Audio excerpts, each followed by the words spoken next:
Hey everybody, it's Thursday. And welcome to this week's edition of The Night Bite. I'm Josh. And I'm Emily. And Josh is laughing at me. He thinks I can't even keep it together. Right before the show, we're actually painting a whole bunch of jigs. And so to be honest, I kind of have like jig brain and I'm kind of still thinking about like colors and all that fun stuff. Because to be honest, I have been taking the last few days and rearranging and reorganizing and adding to my jig box. So that's been kind of fun. Hey, Eric. Hey Eric. Yeah, that has been fun. We've been working a lot on jigs and rods lately. Lots of friends asking for stuff. So been just getting little projects out of the house while we can and not doing very much fishing. That's true. And to everybody at home who's decided to join Hey, us Corey. instead of maybe the Packer game, or maybe you're doing both, keep us updated on the scores, or I guess don't. But either way, that brings us to, football season. That is my favorite sport, but mostly because at this point in the year, so many people have winterized their boats. They're going hunting. Football is usually on Sundays, so not this week, right? But keeps people kind of off the water and they're at home enjoying their sports, and that's great. Go Pack, go, right? Corey, we have been for like a year. That's the thing. That's what I told Josh today. He used like a different like outline No, thing, and just it's like how it all works. jumpy. That's the new thing. I don't know. I don't control the software. Huh. Oh, it updated and it looks like this. That's a bad update. It's a bad update. I don't know. I guess we're gonna have to go back. Looks like news. We could be doing news right here. See? No, it's just all fuzzy around it. Oh gosh, yeah. But that's actually why I haven't been able to wear my awesome teal like striker summer shirt, because I've worn pink a few times, but the teal shows up as green, and so then I just blend in, and then I'm like a floating head on here. That's kind of funny. I mean, maybe you could wear it, but nobody would know what color it was. Days, yeah, that's so weird. But I guess it has been another week since we've been on the water, and the funny thing is we took a week to go camping. We were around the Apostle Islands. We thought maybe there was going to be a chance to do some fishing, and to be honest, it rained and rained and rained the entire weekend. So can't give you a fishing report, unfortunately, but I can actually give you a little report on, can I say, rain gear. I'm not the kind of person to necessarily just like push forward all the time if it rains on our event, and there was so much rain that we had no choice this weekend. So I have always had my heart set on the Denali gear from Striker. And when I'm in the boat, I really, really do like that because it is warm. But as I was hiking around Madeline Island, and boy, did we get lost on a hike. Not lost. We weren't lost. There was nowhere to get lost. It was a straight path. It was just like long. But that was kind of a lot to be hiking in. And so you had an adrenaline suit. I know that you were much happier. And in the past, I had an Evolve suit. I just thought I would want the warmth. So I think some of those other suits might have been better suited for hiking. But I'm really excited as the cold weather keeps settling in, because that fall bite will be on and we will be wearing rain gear in the boat. Yeah, I was totally happy till we got to the lake, and then I just walked around in the water anyways, so I was wet. But my shorts were awesome, so they dried out. And yeah. And yeah, with that, I mean, I guess we don't have, to be honest, like a guest or anything lined up here tonight. We have other stuff that are going on. But part of what we're doing is prefacing some of what's coming up. We once in a while talk about expos and all of that, especially during the expo season. But we are coming up to that like so quickly. So if you are at home, people at home or people, different companies, they've been planning for these expos for a while now. So it is time to be thinking that. We do like working with Wisconsin Fishing Expo and Wisconsin Ice Fishing Expo. So that is a brand new one that's coming to Wisconsin this December 8th through 11th. But I think what we have the fabulous opportunity to do is to be interviewing some of the different vendors that are going to be at the Wisconsin Ice Fishing Expo. And so that's going to be really, really awesome, because not only is it going to be the first ice expo back in Wisconsin, but it's going to be some of the products that you get to see the show right here beforehand. So we're going to talk about ice fishing. We're going to get ourselves ready. We're going to talk about new products or maybe old favorites. And I'm really looking forward to that. Yeah, that's this stuff coming up is going to be pretty cool. We've never really done something like this. I know a lot of times Doug over at SmackDown Outdoors, him and the guys over there do some virtual like stuff with the like a virtual expo, which is really cool.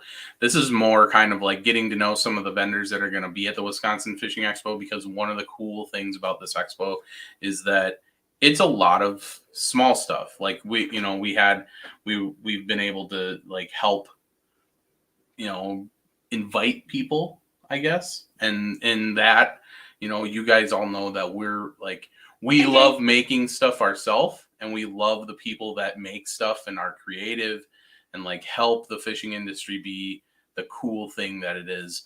And so we invited a lot of those vendors out to our expo, and it should be a whole lot of fun the next few weeks leading up to it, because like Emily said, we'll be interviewing these vendors. And yeah, we'll be just pumping them out. So keep an eye on the lineup, see who you want to listen to, maybe just listen to them all.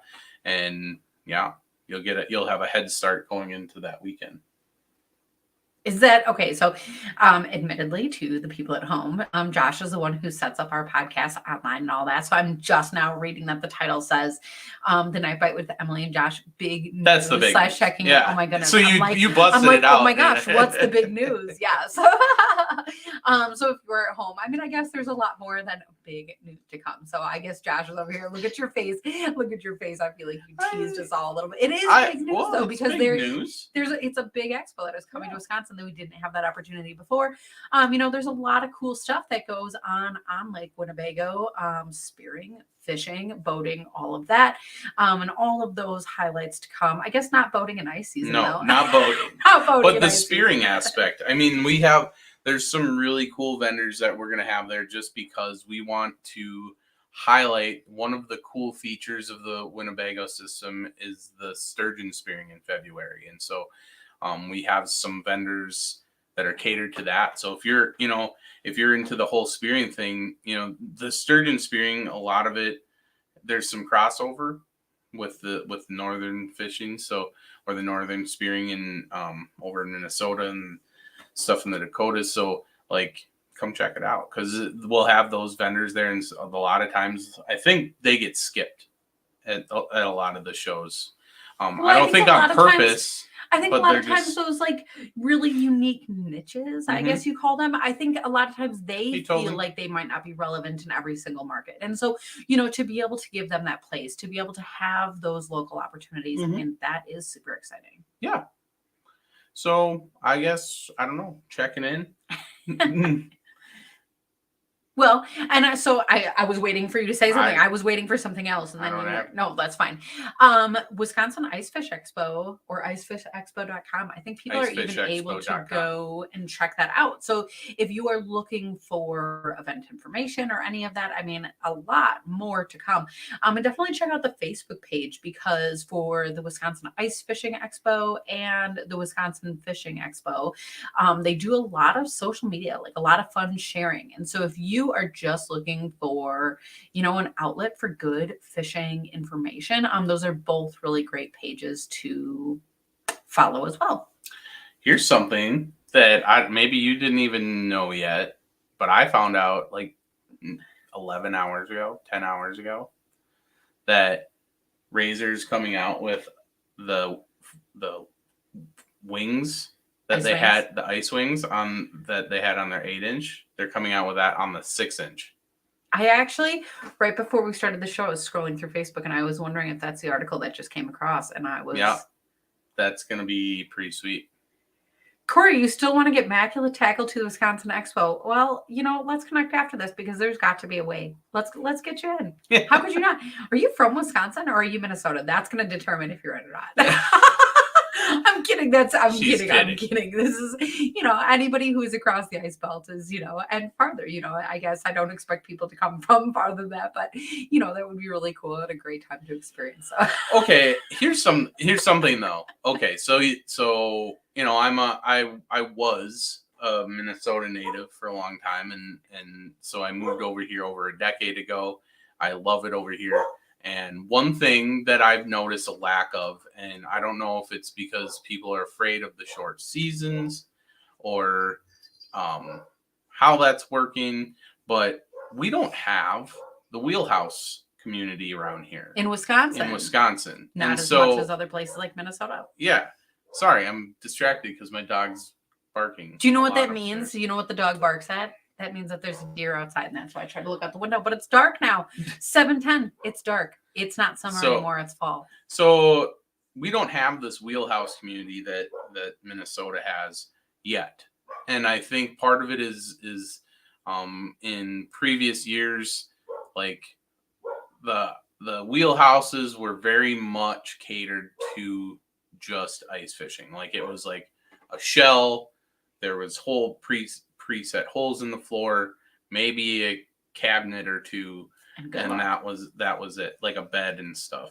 But now they're four season vehicles, right? And they're meant to be parked up at your lake lot or at a campsite, or just traveled around just like a regular trailer camper, like you would anything else. And so the versatility has gotten to the point where I believe Wisconsin should really start looking into these.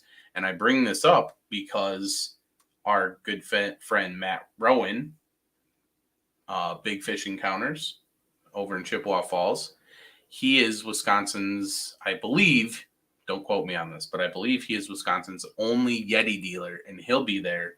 He took up a few spots, and he'll have some of his inventory there.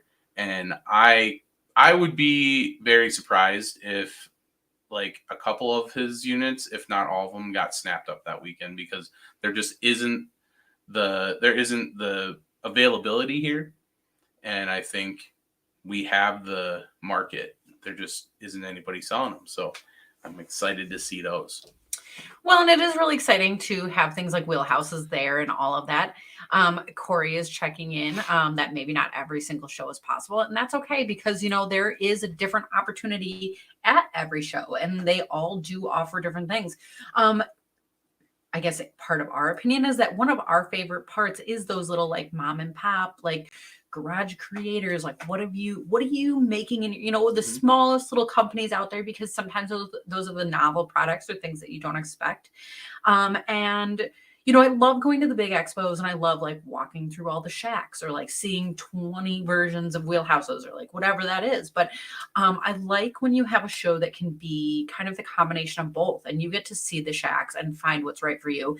But then you also get to pick up, the unique tackle, or somebody who's pouring plastics, or brand new something that I can't even make up because I haven't thought of it and I need somebody else to, but to go to an expo and run into those people and see those ideas, that is super cool. And that's, I think, why we're so excited. So Corey, that's why we're excited to hopefully get you there. And I don't know if that's possible, but again, let's try it.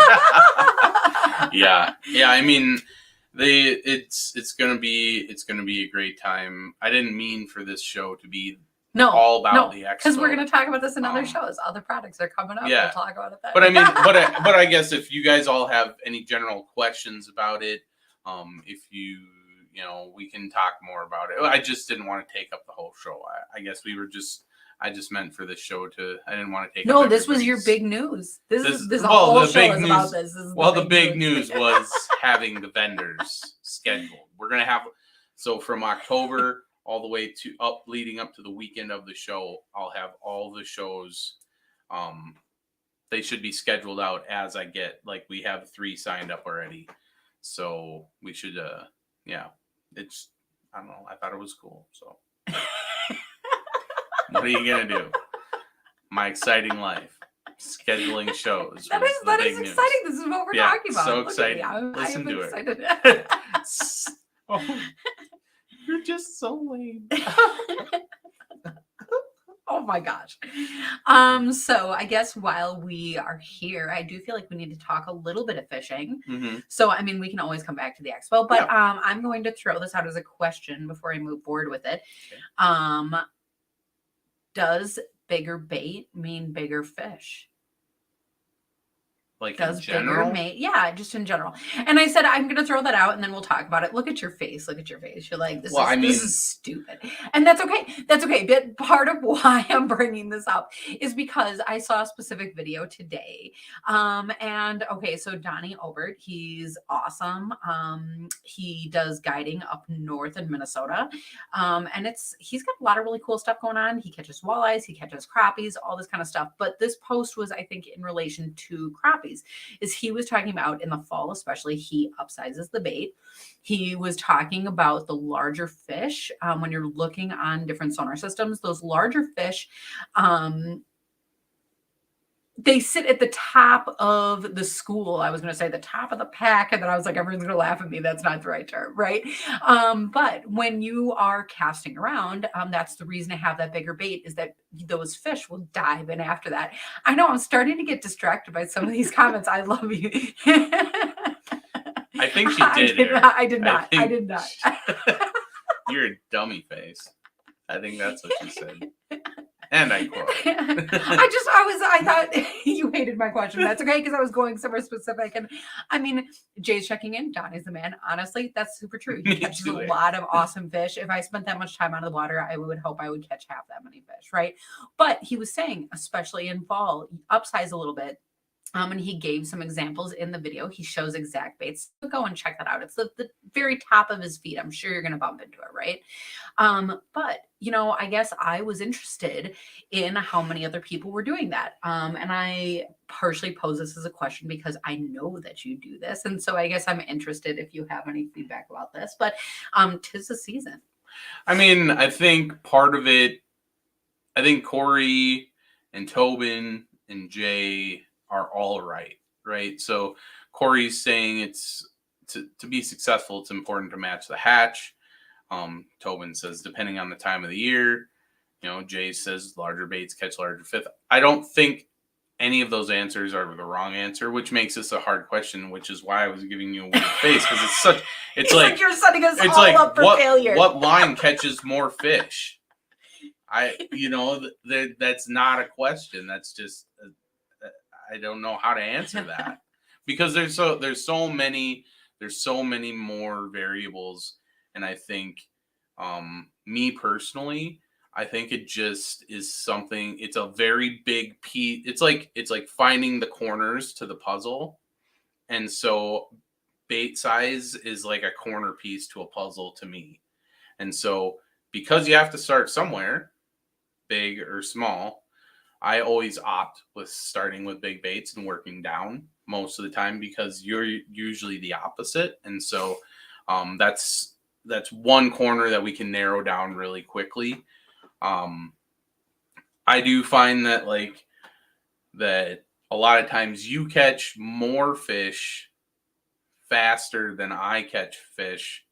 The size difference normally isn't super huge, but once in a while I'll pull a bigger fish out like right away, but then not catch a whole bunch. And you'll catch some really nice fish, and it'll take you a while to get one of the bigger ones. But then by that time, I've probably already downsized a little bit, just because you've been catching more, and they're not tiny. Like the last time we were fishing, I think the first fish we caught was like 14 inches. And I was throwing a 3-inch bait, and I kept throwing it and kept throwing it and kept throwing it, and nothing. And you started catching fish because you found a color. You had a good size bait. I switched my bait to that color, kept throwing a big bait. I was trying a new technique also, so I was really stubborn about that. New technique for me. And so then I just ended up having to downsize, and we got some really good quality fish that whole day. So I don't think that, I think seasons increase your probability of catching fish. Jay's asking the obvious question of what technique was it? You can't just leave us hanging like yeah, that. But I was going to call you out. I'm finishing my question. I know, I was trying, but it's a relevant question. Thank you, Jay. We were all Well, we're done with the big bait question, apparently. So no, we're coming back. We've answered two things. I'm not done with it. Emily thinks my face is stupid, and big baits work sometimes. There's the two answers. The technique, the new technique I was trying was something that Matt Steffen down out of Stevens Point, Wisconsin, MLF Pro. He used something called hover rigging down on Mississippi. He won 80 grand with it. Caught some really nice bass when other people were struggling. It's really cool. Go check it out. We just did a show with him, so go back like 3 episodes. Check out Matt Steffen's interview. He talks about it. Check out his YouTube because he has all kinds of stuff. One thing I really like about it is that it's super easy. Like it's him and his kids do like a Wednesday night tournament throughout the summer, or when Well, and his kids are little, so it's they're fun. like They're 8 good fishermen. Yeah, they are good anglers, and that's all his kids want to throw. And so I was like, well, if they want to throw it, I'm basically 9 years old, so I figured I would try it out, and it was super fun. And then Matt's new jigs that he just came out with this year are a perfect way to get into it. It makes it really simple, and it worked just fine. But it wasn't as frequent, and I could have downsized a little bit, but I just went back to.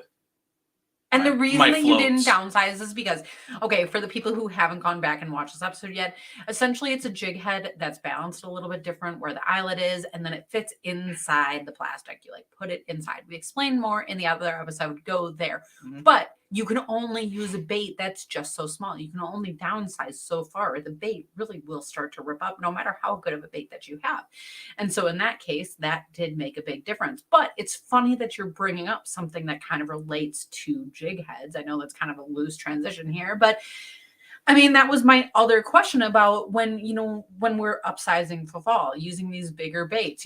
I will sometimes even go more into the size of what I think of for bass. Pull that out for a crappie, like it might work, right? But I also find that a lot of times for people, when they upsize bait, they assume that means upsize your jig.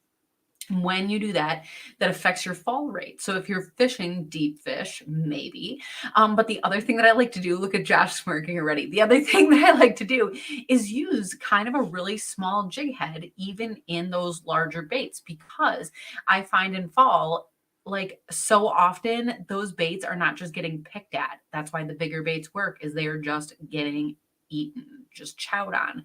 And so even that smaller bait or the smaller jig head in the bigger plastic bait has a really nice fall rate. And that's one of the things I like doing in the fall. Yeah. And I think for me, it's less about the weight and more about the hook size. So we have the ability, we're lucky enough to have the ability to be able to kind of custom create some jig head sizes with different hook sizes. And so I like to have a bigger hook on some of my smaller jig head sizes, because like you said, there's suspended schools. I don't necessarily want the bait falling so fast. This is why I was practicing the hover rig, is because this is what I've been waiting for, is this time of year to use the hover rig, because it's going to be lights out, I think. But you can also, if you don't have the ability to make your like jig heads like a 30-second with a number 2 hook or something, look for your like at-home jig makers. Go on Facebook, type in jig heads, and you'll find all kinds of people that pour jigs. There's people that pour some awesome jigs out there. Talk to our buddy Corey. I think he left because he got quiet. But talk to our buddy Corey. He makes some call him out. he makes some really great jigs that are really easy to tie on. But yeah, go to those home bait makers. Ask them if they can make something for you if you want a little bit bigger hook with a smaller weight on it, and they'll get it done for you. So I guess that's where I'm at, is like you said, you use like a smaller your smaller jig, and for me I think it's like you said, they eat it well enough, so I don't think you miss the hookup rates as much For me, it's just more of a confidence thing. I like having the hook set back a little bit. It's also something to mess around with. Don't forget about your stinger hooks this time of year too. Even for crappies, because like you said, they're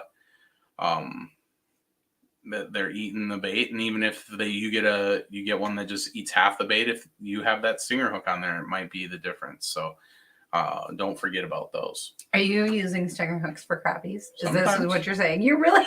I've never seen you do that. Like, she watches me every single second of the. She looks back sometimes and goes, "Do you even have any plastics left? Where did that pile of plastic?" And I'm just like back there, like going through different colors like a madman. She's like, "I'm still on chartreuse." No, I really like purple lately. That's true. You do. That's been working. It's been working. You Yeah. can't knock it if it's been working. I That's never the thing. knocked it. I use purple all the time. Okay, and part of why this is funny to us is because right before the show we were having a conversation. We said we were making jigs right before this, but that's the thing is, so Yeah. often you hear from people that Probably, that's, Jay, yeah. probably. You hear from people like it has to be like this color, this shade, this whatever, such a specific jig with the plat. And honestly, I don't know if it's because we're trolling for panfish so often or what the deal is, but honestly, we have come to the conclusion that jig head color does not usually like make it or break it. And it's kind of one of those things that like There's makes you a question. feel good to There's like, a question. what? Does jig head color matter when you're catching fish?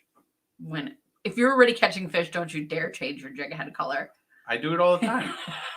Because I get bit off, and then I go through like 4 jig heads on the one stupid pike. Josh And then I catches have to- 5 times more pike than I don't do. know why. Well, it could be because I'm using a little bit bigger bait too. Honestly, but I think here's kind of what my thoughts were on that. If you're gonna call them probably shower thoughts, is that what they call them nowadays? But so if I'm thinking, no. if I'm thinking about jig head color, I think that going back to bait size, I think that's a relative thing. Bait or jig color is a relative thing. I think if you're on a hot bite, I don't really think it matters. I think it matters more when you're using live bait. I think it adds that little bit of attracting, like catching the eye from further out in the water. But I think when fish are biting, and if you're using plastics a lot like we are, I think the plastic itself is the attractant. I don't really think it matters what it's hooked up to. I don't think it hurts. Unless you have a situation where it's like the bite is looking for like a super natural color and then you have like a super nat. Like sometimes that will throw them off. But, so often we talk on here about how fish are willing to bite just something that's new to them. And so sometimes, that's why you got to play with it. So, yeah. So here we go. Oh, wow. That's a great combo. And see. Wait. Actually, that's a funny thing. What's that? The chartreuse jig head and purple body, because I've been using that combination with a chartreuse tail, though. Oh, and a chartreuse. Okay, so I didn't go quite that far. So to be honest, that's more awesome. But isn't it the yellow jig head and a pink body is like called electric chicken or something? And so every time I put on the yellow and purple combination, I'm like, it's not electric chicken, it's electric. I don't know what. So what do I call that? What is that combination? I always want like a funny name for that one. I don't have one. That was the whole story. Billy also said orange head, black body, yellow tail. The orange and black, that's a huge musky color around here. Jay, I had yours put up earlier. You said bright colors for stained water, dark colors for clear water. I think I've experienced both sides of the coin on that. I think sometimes even in stained water, fish can be spooky. And so especially on cloudy days. And so I feel like if I switch over to a darker color in stained water, it's mimicking more of a shadow than like something popping out right in front of them. But like, again, it's just putting those pieces of the puzzle together. That's why all these questions are fun. It's because there really is no right or wrong answer. And we could all just sit here and talk about what works and what doesn't at any given point, and where none of us are wrong. But lake to lake to lake, I mean, that's the thing, is it varies so much. And that's why, I guess that's why people are prepared with full colors of jigs and plastics and all those fun things. No. Yeah, look at that. That's so funny. Anytime you're like, here's what's going to happen, here's how it works, somebody will always come forward and be like, I did an opposite and it was awesome. I believe you. Well, and maybe that's something, maybe we should, okay. So I like to use Excel a lot. Maybe we should put together, like, we should keep track one day of like jig head colors, or maybe we should do a weekend and do like jig head colors one day and like bait size the next day, keep track of different, and then we'll put it on a spreadsheet and we can share it with everybody and just see what our findings are. We could do like one lake in the morning and pick up, and then do another lake in the afternoon. I hate doing that. That's the worst. But I think we could do that.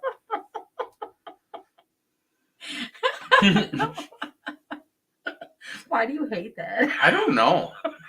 I just, okay. I'm putting you on the You know spot what? in front You know of why I everybody. don't. That's so No, funny. I do hate it. I hate. You know why I hate it is because it's like eating half of a sandwich and leaving it on the counter. Why would you do that? Why Because would you go what to if- one lake and then just leave? What if there's a better sandwich out there? But you still are leaving the other half of the other good sandwich out there. Besides, you bought all the ingredients already. You already made it. Now you're just wasting food. This train has derailed. We're off track. I don't even know where we're at. All right.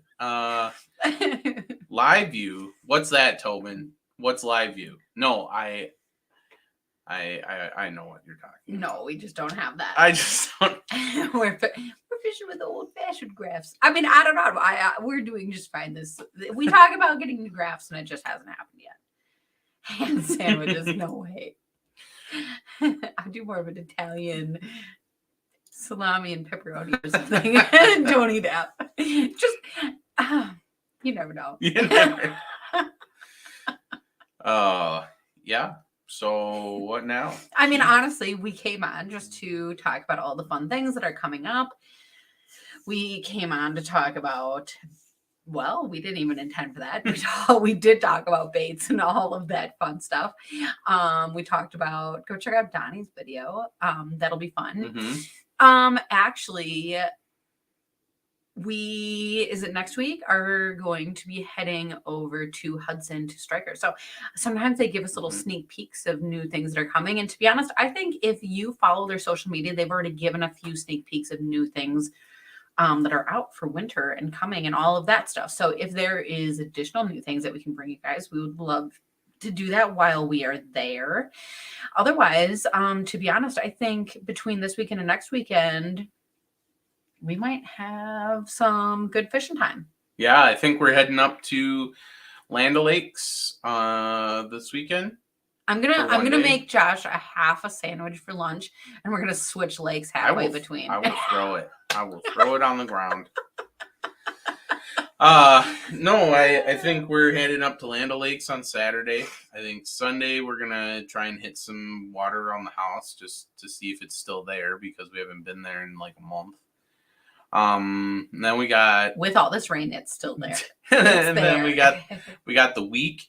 If not, maybe if next week's nice, we'll get out a couple nights after work. We'll see. We said that this past week. It's not going to happen. Yeah, but it rained all week. It rained all They week. literally The said it was whole supposed to week. not rain today, and there's still rain, which is great. We needed rain. But we're gonna. I think we might try that, and then we have a long weekend, so then we can fish around the house. Hopefully, maybe go visit a friend or two, see what they're catching. I don't know. Are y'all looking for good? Yeah.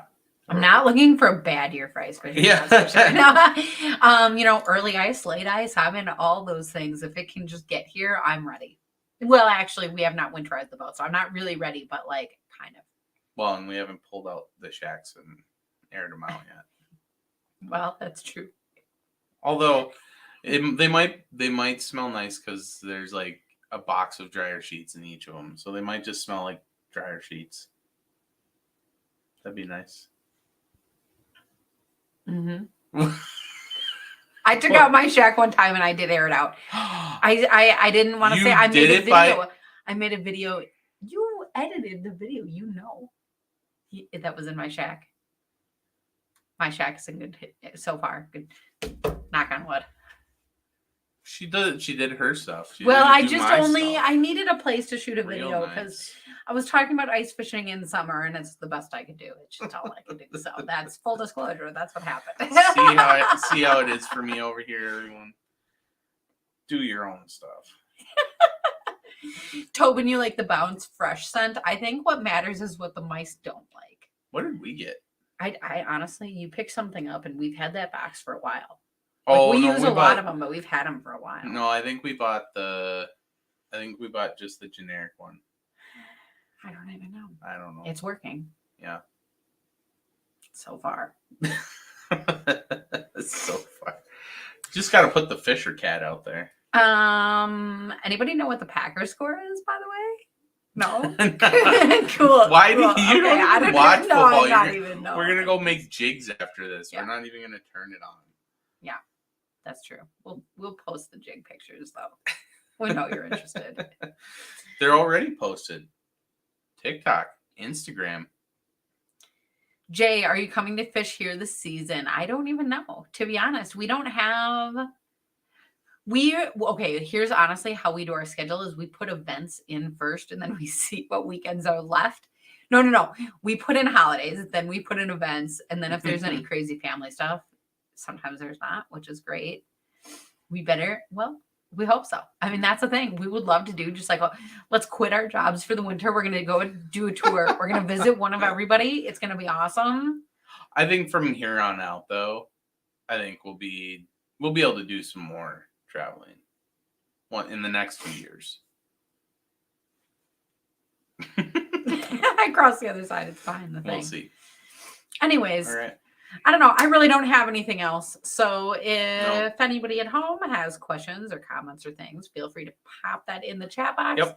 Otherwise, we will take those things as we go forward because like we said before, we will be talking about ice fishing coming up here. So we hope that you guys are excited. And that's going to be partially in preparation for the events coming up. The different ice expos joining us here in Wisconsin. So we'll give you all that information as well. Maybe next time we'll even bring up the website on the screen just so you know what you're looking for as you get there. But I would also say make sure that you're following those Facebook pages for this expo and others or any ice fishing events that you like, because a lot of times Facebook is the first place that information comes out. Isn't that funny? So I would definitely check that out. And what else? That's it, I guess. Yeah. So without further ado, we're going to go back to our jig making. We'll post some pictures, let you know how that's going. And otherwise, hope to see you guys on next week's edition of The Night Bites.